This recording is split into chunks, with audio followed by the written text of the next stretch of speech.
Salut à tous, on se retrouve pour une nouvelle vidéo, une vidéo de TraceLab. Je te conseille de rester parce que ça va être intéressant. Qu'est-ce que c'est que TraceLab? TraceLab, c'est une communauté de personnes qui recherchent des personnes disparues. Voilà, tout simplement. Il y a également des personnes qui téléchargent l'AVM toute prête de TraceLab.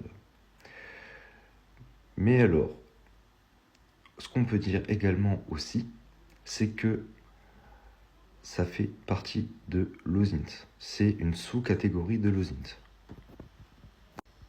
J'ai fait donc un petit PC spécialement pour l'OSINT et je vais te montrer, hop, donc là, hop, dans mon petit fichier OSINT, hop, que il y a de la doc.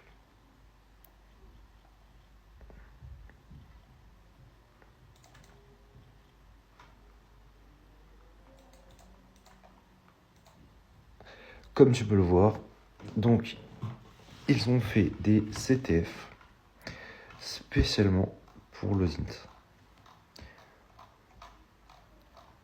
mais en version recherche de personnes. Par exemple, une valeur 1000 points. Je tiens à rappeler que la VM est disponible. Donc tu vas sur VirtualBox, tu installes ta petite VM avec ta VM donc TraceLab. C'est déjà fourni, tu vas sur le site. Voilà. Alors je tiens aussi à dire que dans l'OSINT, il y a aussi des sous-catégories.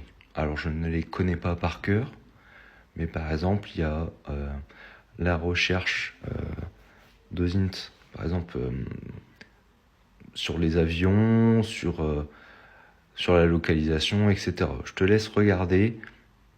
Il y en a tellement que je ne pourrais pas tout te dire. Donc je te laisse regarder et t'intéresser au sujet.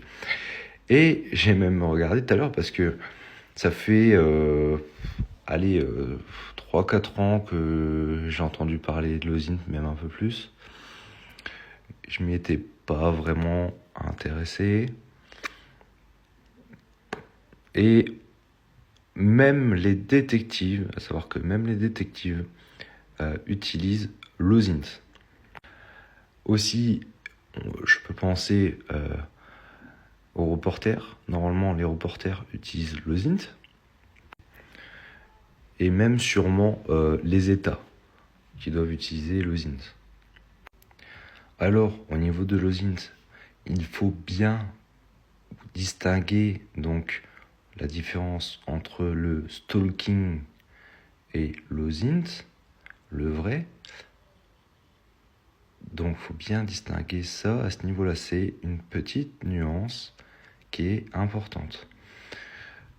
Dans l'OSINT, il y a aussi, je viens de le voir, mais c'est l'occasion d'en parler, il y a les Google Docs.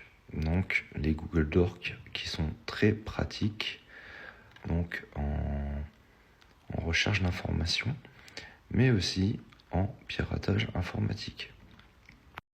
J'utilise moi-même les Google Docs. J'ai également oublié de dire que l'OSINT, en bon français, c'est l'origine de sources ouvertes. Et je t'invite aussi à poser des questions parce que j'ai dû oublier un tas de trucs. Voilà. Parce que c'est assez vaste. Donc voilà, c'est la fin de la vidéo. Donc à la prochaine. Et n'hésite pas à t'abonner.